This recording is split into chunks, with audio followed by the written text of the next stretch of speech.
Welcome to Scale Scale Modelling. This is part 2 of Hobby Boss's M1070 trucking tractor with the M1000 heavy equipment transport semi-trailer. Now this is, as you can see on the picture, quite a big kit. It's designed to hold a tank, again depicted in the picture, so it's going to be quite an impressive build. However, in part 2 is the start of the build, so I'm going to be concentrating on the framework, putting in the braces and all the little brackets and things like that. So let's jump into this and see how well I get on. To start the build, I've got to build the frame of the slash, or what we pronounce it. Can never pronounce that word. There's a series of braces that have to be built beforehand, and this is what I'm doing now. They are quite small, and each one has to be made up individually by all these little small brackets and things that go on to it. For instance, the parts I'm putting on here, these are the connecting couplings for the axles and the drive shafts, and there's a few of them to go on. There's also the sub-assembly of the gearbox getting made up as well, and it's the majority of it is just two main units put together, then the couplings that are going on that I'm placing on here. It's fairly simple stuff, just that there's a lot of it to do, and it's all the same sort of process, hence why I'm not showing you every single detail. During the process of the first photo etch part that I'm having to deal with, I'm just using my bending tool here to bend up, and this is going to form one of the running lights for the back of the wagon, I believe. And on this photo etch part, once I take it off, you can see the right angle there being formed. There's three little clear parts that go on to each one, and I'm fixing them with a little bit of white glue. And underneath that particular main assembly, or sub-assembly I should say, there's two lights that go on as well, and they have two little lenses to go on. Now you can fill this up with crystal clear if you don't want to put on the clear part. It's entirely up to you, but I just put on the clear part. It was fairly simple to do, although they are small. So once those two lights were fitted, then I fitted the photo etch part there. Though this just goes on top. Again, this is secured with a little bit of white glue. I should point out as well, I'm having to get really close to this to see what I'm doing, so sometimes my magnifying headband will probably get in the way a little bit.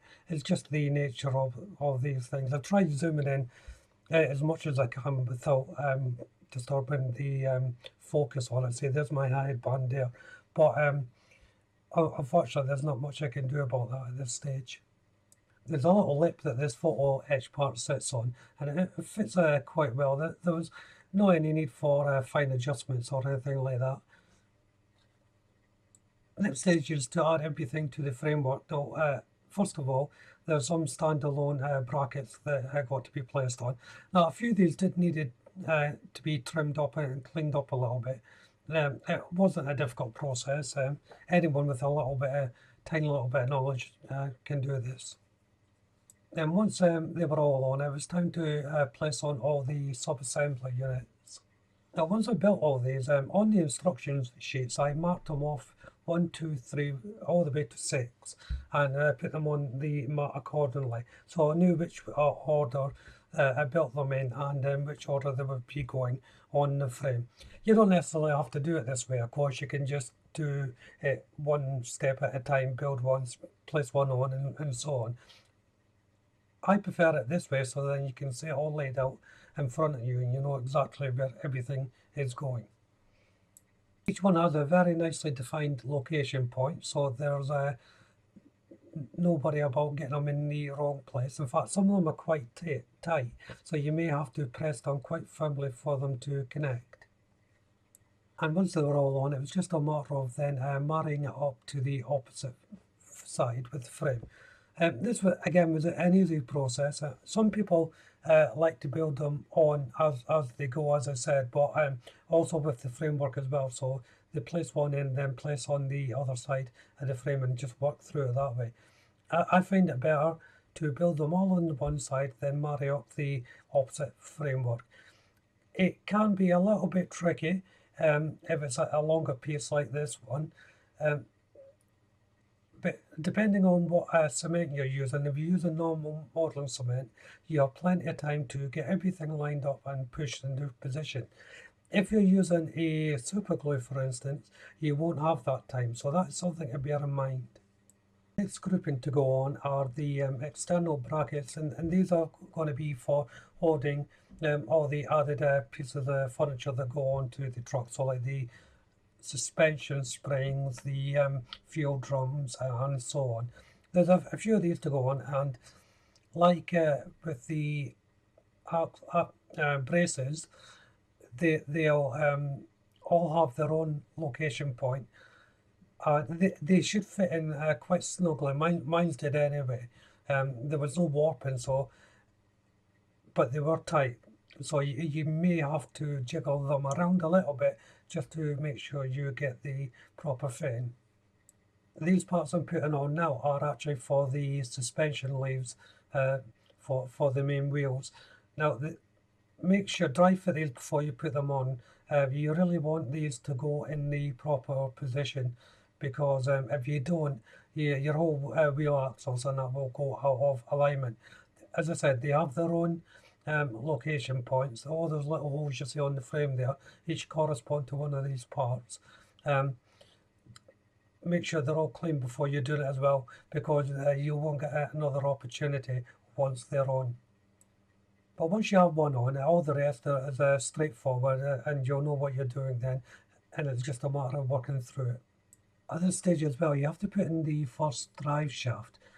After I put it in, I thought to myself, oh, maybe I should have painted this beforehand, like I normally do, because everything is going to be tightly packed in here. So if you wanting to paint it the various colours, you may struggle a bit. Now the instructions say paint it all the one colour. That doesn't seem right to me, so I've decided to start pre-painting. These dry shafts are quite thin as well, so you have to be very careful maneuver them into position. They can quite easily snap on you. As you can see, it does take a bit of delicate work to get it into position. Next to go on is the framework that holds the cab and radiator grille.